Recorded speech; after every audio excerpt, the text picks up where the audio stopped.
ഇന്നത്തെ ദൈവവചന ചിന്തയ്ക്ക് ആധാരമായി സംഖ്യാപുസ്തകം 23-ാം അധ്യായത്തിന്റെ 20-ാമത്തെ വാക്യം.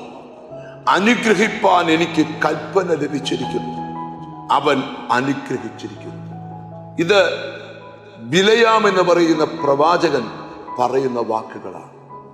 ഇസ്രായേൽ മക്കളെ മിസ്രയീമിൽ നിന്ന് കനാൻ നാട്ടിലേക്ക് വാഗ്ദത്തം കൊടുത്ത ദൈവം വിളിച്ചിറക്കുകയാണ്. അതാണ് പഴയ നിയമത്തിലെ 5 പുസ്തകം, മോശയുടെ പഞ്ചഗ്രന്ഥങ്ങൾ എന്ന് വിശേഷിപ്പിക്കുന്ന 5 പുസ്തകത്തിലെ ഏറ്റവും വലിയ ചരിത്രം.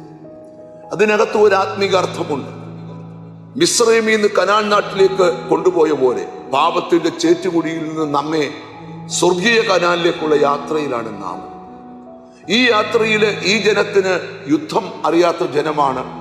അവർ ഇഷ്ടിക ചുട്ട് അടിമവേല ചെയ്തവരാണ്. പക്ഷേ പല ശത്രുക്കളെ മുമ്പിൽ വിട്ട് അവരെ കൊണ്ട് ദൈവം യുദ്ധം അഭ്യസിപ്പിച്ചു. 2 രാജാക്കന്മാരെ അവർ ജയിച്ചു. അമോന്യ രാജാവായ ശീഹോനും ബാസാൻ രാജാവായ ഓഗും. അവർ 2 പേരെയും ജയിച്ചു മുമ്പിലോട്ട് ചെന്നപ്പോ മോവാബ് അവരുടെ മുമ്പിൽ നിൽക്കുക.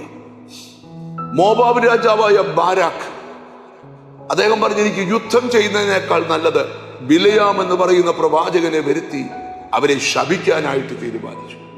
അങ്ങനെ ബിലയാമിനെ ആളഴിച്ചു വരുത്തി ഒരു പർവ്വതത്തിന്റെ മുകളിൽ കയറി ചുറ്റും പാർക്കുന്ന ഇസ്രായേൽ മക്കൾക്ക് അല്ലെങ്കിൽ ദൈവത്തിന്റെ മക്കൾക്ക് നേരെ ശാപവാക്ക് പറയാനായിട്ട് ബിലയാമിനെ അവിടെ കയറ്റി നിർത്തിയപ്പോൾ ബിലയാം പറയുകയാണ്, എനിക്ക് ശപിക്കാനല്ല, എനിക്ക് ദൈവത്തിൽ നിന്ന് കൽപ്പന ലഭിച്ചിരിക്കുന്നത് ഇവരെ അനുഗ്രഹിക്കാനാണ്. കാരണം ഇവരെ ദൈവം അനുഗ്രഹിച്ചതാണ്. വേദപുസ്തകം നമ്മൾ പഠിക്കുമ്പോൾ ഒരാളെ ദൈവം അനുഗ്രഹിച്ചാൽ ജീസസ് ആർക്കും അവനെ ശപിക്കാൻ കഴിയത്തില്ല. ഒരിക്കൽ ശിമയി എന്ന് പറയുന്ന മനുഷ്യൻ ദാവീദ് എന്ന് പറയുന്ന ദൈവ മനുഷ്യനെ ശപിക്കാൻ തുടങ്ങി. ശപിക്കാനും പ്രാകാനും തുടങ്ങി. ദാവീദ് പറയുകയാണ്, നീ പറഞ്ഞ എല്ലാ ശാപവും ദൈവം എനിക്ക് അനുഗ്രഹമാക്കി തരട്ടെ. യോസഫ് പറയാം, നിങ്ങൾ ദോഷം ചെയ്തു, പക്ഷെ ദൈവം ആ ദോഷം എനിക്ക് ഗുണമാക്കി തന്നു. എന്താണ് ഇവിടുത്തെ സന്ദേശം?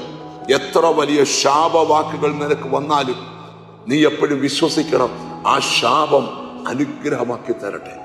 ഉൽപ്പത്തി പുസ്തകം 12-ാം അധ്യായത്തിൽ അബ്രഹാമിനോട് പറയും, അബ്രഹാമേ, നീ ഒരു അനുഗ്രഹമാണ്. നിന്നെ ആരെങ്കിലും അനുഗ്രഹിച്ചാൽ അവനെ ഞാൻ അനുഗ്രഹിക്കും. നിന്നെ ആരെങ്കിലും ശപിച്ചാൽ നിന്നെ ശപിക്കുന്നവനെ ഞാൻ ശപിക്കും. അപ്പം ഒരു അനുഗ്രഹിക്കപ്പെട്ടവനായി നീ ജീവിച്ചാൽ സ്തോത്രം, നിന്റെ ജീവിതം ഏറ്റവും അനുഗ്രഹമാണ്. ഇവിടെ പറയുകയാണ്, എനിക്ക് ദൈവത്തിൽ നിന്ന് കൽപ്പന ലഭിച്ചിരിക്കുന്നു നിങ്ങളെ അനുഗ്രഹിക്കാൻ. ഇന്ന് വചനം കേൾക്കുന്ന നിങ്ങളെ അനുഗ്രഹിക്കാൻ എനിക്കും ദൈവത്തിൽ നിന്ന് കൽപ്പന ലഭിച്ചിരിക്കുന്നു. നിങ്ങൾ അനുഗ്രഹിക്കപ്പെട്ടവരാണ്, നിങ്ങളെ ദൈവം അനുഗ്രഹിക്കും. ഒന്നിച്ച് പ്രാർത്ഥിക്കാം. കാരുണ്യവാനായ ദൈവമേ, സ്വർഗസ്ഥനായ പിതാവേ, ഞങ്ങൾ ഒരു മനസ്സോടെ അവിടുത്തെ പാദപീഠത്തിലേക്ക് അടുത്തു വരിക. എന്നോട് ചേർന്ന് പ്രാർത്ഥിക്കുന്ന മക്കളെ അനുഗ്രഹിക്കാനുള്ള കൽപ്പന തന്നല്ലോ. പിതാവിൻ്റെയും പുത്രന്റെയും പരിശുദ്ധാത്മാവിന്റെ നാമത്തിൽ ഇവരെ അനുഗ്രഹിച്ച് പ്രാർത്ഥിക്കുന്നു. ഇവർ അനുഗ്രഹിക്കപ്പെടട്ടെ, യേശു ക്രിസ്തുവിൻ നാമത്തിൽ തന്നെ. ദൈവത്തിൽ നിന്ന് കൽപ്പന ലഭിച്ചിരിക്കുന്നു നിങ്ങളെ അനുഗ്രഹിക്കാൻ. നിങ്ങൾ അനുഗ്രഹിക്കപ്പെട്ടവരാണ്. ഇനിയും ദൈവം നിങ്ങളെ അനുഗ്രഹിക്കട്ടെ. God bless you.